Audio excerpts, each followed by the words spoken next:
Hi friends, welcome to ITI gold technical channel में आपका स्वागत है। Daily current affairs, vacancies information, ITI से रिलेटेड वीडियो पाने के लिए हमारे चैनल को सब्सक्राइब कीजिए। सब्सक्राइब करने के बाद बेल आइकन को ऑन कीजिए ताकि मैं जो भी नया वीडियो बनाऊं सबसे पहले आपके पास पहुंचे, आप उसे देखिए। यदि आपको सेशन अच्छा लगता है, सेशन से कुछ जानकारी मिलती है तो इसे लाइक कीजिए और दोस्तों में शेयर कीजिए। शेयर जरूर कीजिएगा क्योंकि ये कॉम्पिटिशन की तैयारी करने वाले बच्चे के लिए बहुत ही इंपॉर्टेंट सेशन है। चलिए सेशन की ओर चलते हैं, देख लेते हैं क्या है आज का हमारा सेशन। यदि आप अपने चैनल ITI गोल्ड टेक्निकल पर पहली बार आए हो तो इसे सब्सक्राइब कीजिए और अपने दोस्तों से भी जरूर करवाइएगा। आज हम पढ़ेंगे 26 नवंबर 2022 से जितने भी इंपॉर्टेंट करंट अफेयर क्वेश्चन बनेंगे वह इस वीडियो में पढ़ेंगे। चलिए हम देख लेते हैं।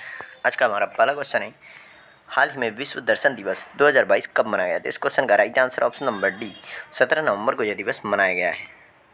विश्व दर्शन दिवस प्रत्येक वर्ष नवंबर के तीसरे गुरुवार को मनाया जाता है और 2022 में यह दिन 17 नवंबर को मनाया जा रहा है। वर्ल्ड फिलॉसफी डे पहली बार 21 नवंबर 2002 को मनाया गया था और इसे ऐसे सभी दार्शनिक के सम्मान में मनाया जाता है जिन्होंने संपूर्ण विश्व को स्वतंत्र विचारों के लिए स्थान उपलब्ध कराया है।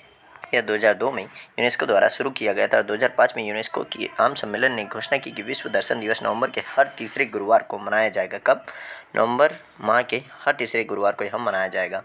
और यूनेस्को ने एक संयुक्त राष्ट्र शैक्षिक, वैज्ञानिक और सांस्कृतिक संगठन द्वारा मानवीय गरिमा तथा विविधता का सम्मान करने वाले एक फिलोसॉफिकल बहस की विश्व स्तरीय संस्कृति को बढ़ावा देने के लिए प्रयत्न किया गया है और इसका उत्पत्ति हुई है यूनानी शब्द के फिलोसोफिया से, जिसका अर्थ है ज्ञान का प्रेम या द लव ऑफ विजडम है। और यह मानव विचार के सबसे महत्वपूर्ण क्षेत्रों में से एक है क्योंकि यह जीवन के अर्थ को प्राप्त करने की इच्छा रखता है। इस क्वेश्चन का right answer option number D. चलिए नेक्स्ट क्वेश्चन की ओर चलते हैं। नेक्स्ट क्वेश्चन है, हाल ही में गरुड़ शक्ति 2022 कारावांग में भारत और किस देश के बीच संयुक्त अभ्यास शुरू हुआ है?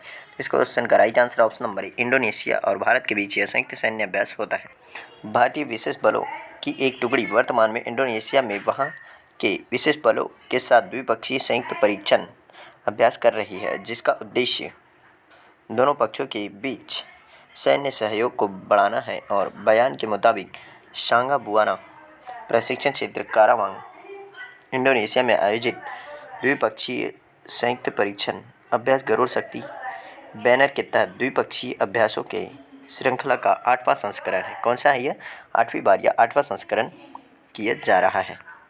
इस क्वेश्चन का right answer option number A. चलिए नेक्स्ट क्वेश्चन के चलते हैं। नेक्स्ट क्वेश्चन है, हाल ही में FICCI यानी कि फिक्की द्वारा किसको लाइफ टाइम अचीवमेंट अवार्ड 2022 से सम्मानित किया है? तो इस क्वेश्चन का right answer option number D, Rajendra Pawar को इससे सम्मानित किया गया। Federation of chambers of commerce and industry FICCI ने 8वें फिक्की उच्च शिक्षा उत्कृष्टता पुरस्कार समारोह में राजेंद्र सिंह पवार को अध्यक्ष और संस्थापक NIIT के लाइफ टाइम अचीवमेंट अवार्ड 2022 से सम्मानित किया। यह पुरस्कार पवार को उनकी अपार योगदान और शिक्षा के क्षेत्र में अनुकरणीय कार्य के साथ साथ IT प्रशिक्षण उद्योग बनाने के लिए मान्यता देता है। और पुरस्कार का चयन एक उच्च स्तरीय जारी पैनल द्वारा किया गया था, जिसकी अध्यक्षता डॉक्टर RA माशेलकर, भारतीय राष्ट्रीय अनुसंधान प्रोफेसर और चांसलर रासायनिक प्रौद्योगिकी संस्थान मुंबई और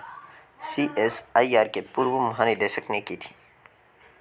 राजेंद्र सिंह पवार को और भी कई अन्य पुरस्कार से भी पुरस्कृत किया गया है, जैसे कि डेटा क्वेस्ट IT अवार्ड्स और 2019 में लाइफ टाइम अचीवमेंट अवार्ड, 1995 में IIT के प्रतिष्ठित पूर्व छात्र पुरस्कार, 1999 में अंसर्ट एंड यंग का master entrepreneur of the year award और 2013 में ग्लोबल इंडिया स्प्लेंडर अवार्ड। 1998 में IT उद्योग पत्रिका डेटा क्वेस्ट द्वारा IT man of the year के रूप में भी सम्मानित किया गया। तो इन्होंने कई पुरस्कार प्राप्त किए हैं। यही है राजेंद्र सिंह पवार। इस क्वेश्चन का right answer option number D. चलिए नेक्स्ट क्वेश्चन के चलते हैं। नेक्स्ट क्वेश्चन है, हाल ही में नेपाल में शेर बहादुर देउवा दादेलधुरा जिले से लगातार कितनी बार निर्वाचित हुए हैं? तो इस क्वेश्चन का right answer option number A, यह अभी 7वीं बार निर्वाचित हुए हैं। नेपाल में प्रधानमंत्री शेर बहादुर देउवा लगातार 7वीं बार गृह जिले दादेलधुरा से चुने गए हैं और देश में संसदीय और प्रांतीय चुनावों के लिए मतगणना जारी है और नेपाली कांग्रेस के वरिष्ठ नेता श्री देउबा ने निर्दलीय उम्मीदवार सागर ढकाल को 12,000 से अधिक मतों के अंतर से हराया है और 77 वर्षीय नेपाली कांग्रेस अध्यक्ष देउबा इस समय 5वीं बार प्रधानमंत्री पद पर काबिज है। नेपाल की राजधानी है काठमांडू और यहाँ पर मुद्रा चलती है नेपाली रुपया। क्या है? नेपाली रुपया। और यहाँ पर राष्ट्रपति हैं विद्या देवी भंडारी। चलिए नेक्स्ट क्वेश्चन की ओर चलते हैं। नेक्स्ट क्वेश्चन है, हाल ही में जुलाई सितंबर में बेरोजगारी दर घटकर कितने प्रतिशत पर है? इस क्वेश्चन का right answer option number A 7.2% पर है। शहरी क्षेत्रों में 15 वर्ष और उससे अधिक उम्र के व्यक्तियों के लिए बेरोजगारी दर जुलाई सितंबर 2022 में सालाना आधार पर घटकर 7.2% पर आ गई है और राष्ट्रीय सांख्यिकी कार्यालय NSO ने जारी आंकड़ों से यह जानकारी मिली है। एक साल पहले समान अवधि में बेरोजगारी दर 9.8% थी। बेरोजगारी दर को श्रम बल के बीच बेरोजगार व्यक्तियों के प्रतिशत के रूप में परिभाषित किया गया और देश में जुलाई सितंबर 2021 में कोविड-19 महामारी से संबंधित प्रतिबंधों के प्रभाव के कारण बेरोजगारी दर रही है और 16वें सर्वेक्षण के अनुसार शहरी क्षेत्रों में अप्रैल-जून 2022 में 15 वर्ष और उससे अधिक आयु के लोगों के लिए बेरोजगारी दर 7.6% रही है। इस क्वेश्चन का right answer option number A. चलिए नेक्स्ट क्वेश्चन की ओर चलते हैं। नेक्स्ट क्वेश्चन है, हाल ही में वित्त वर्ष 2023 में भारत का चालू खाता घाटा क्या है? यह पढ़ लीजिए पहले। भारत का चालू खाता घाटा GDP यानी कि ग्रॉस डोमेस्टिक प्रोडक्ट सकल घरेलू उत्पाद के कितने प्रतिशत होने की उम्मीद है? तो इस क्वेश्चन का right answer option number A 3 से 3.2% तक घाटा चालू खाता घाटा रहने की उम्मीद है। मुख्य आर्थिक सलाहकार डॉक्टर V अनंत नागेश्वरन के अनुसार मजबूत घरेलू आर्थिक गतिविधियों और तेल आयात में वृद्धि के चलते वित्त वर्ष 2023 के लिए भारत का चालू खाता घाटा सकल घरेलू उत्पाद का 3 से 3.2% तक रहने की उम्मीद है। और उन्होंने यह भी कहा है कि केंद्र सरकार का मानना है कि देश की फाइनेंशियल ईयर यानी कि 2023 में GDP यानी कि ग्रॉस डोमेस्टिक प्रोडक्ट सकल घरेलू उत्पाद में वृद्धि भारतीय रिजर्व बैंक के अनुसार 7.2% पूर्वानुमान और अंतर्राष्ट्रीय मुद्रा कोष IMF के अनुसार 7.4% के पूर्वानुमान के बीच में रहने का अनुमान है। इस क्वेश्चन का right answer option number A. चलिए नेक्स्ट क्वेश्चन की ओर चलते हैं। नेक्स्ट क्वेश्चन है, हाल ही में आई रिपोर्ट के अनुसार Tata packaged water joint Bisleri को लगभग कितने करोड़ में खरीदेगा? तो इस क्वेश्चन का right answer option number C 7,000 crore में खरीदने जा रहे हैं।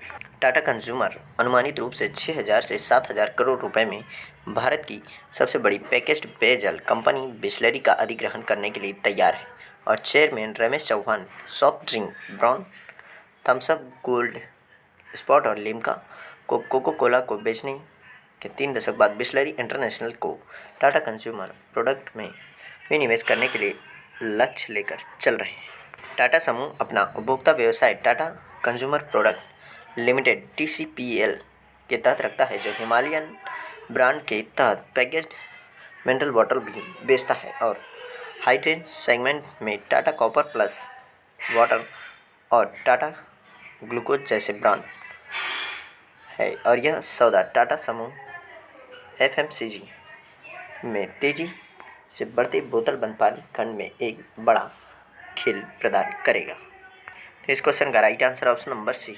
चलिए नेक्स्ट क्वेश्चन की ओर चलते हैं। नेक्स्ट क्वेश्चन है, हाल ही में किसने 6ठा ATP फाइनल खिताब जीता है? तो इस क्वेश्चन का right answer option number A Novak जोकोविच ने यह खिताब जीता है।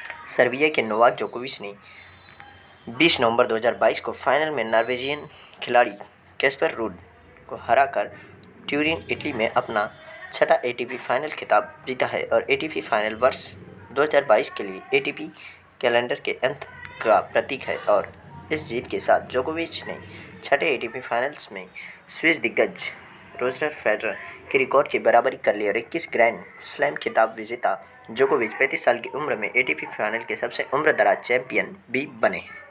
इस क्वेश्चन का right answer option number A. चलिए नेक्स्ट क्वेश्चन के चलते हैं। नेक्स्ट क्वेश्चन है, हाल ही में क्रिसिल ने वित्त वर्ष 2023 के लिए भारत के सकल घरेलू उत्पाद यानी कि GDP का पूर्वानुमान को 7.3 से घटाकर कितने प्रतिशत कर दिया है? इस क्वेश्चन का right answer option number B 7% कर दिया है। रेटिंग एजेंसी क्रिसिल और इक्रा ने चालू वित्त वर्ष 2022-23 और दूसरी तिमाही के लिए भारत की ग्रोथ रेट का अनुमान को संशोधित किया और ग्लोबल ग्रोथ को बाधित होने और फसल उत्पादन प्रभावित होने के चलते दोनों रेटिंग एजेंसियों ने ग्रोथ का अनुमान कम किया है। क्रिसिल ने वित्त वर्ष 2022-23 की दूसरी तिमाही के लिए ग्रोथ के अनुमान को 0.30% से घटाकर 7% कर दिया है, जबकि इक्रा ने इसके 6.5% रहने की उम्मीद जताई है। इस क्वेश्चन का right answer option number B. चलिए नेक्स्ट क्वेश्चन के चलते हैं। नेक्स्ट क्वेश्चन है, हाल ही में ऑनलाइन गेमिंग पर कितने प्रतिशत जीएसटी वसूलने के लिए वित्त मंत्रियों की समूह जल्द कर सकता है सिफारिश? तो इस क्वेश्चन का right answer option number A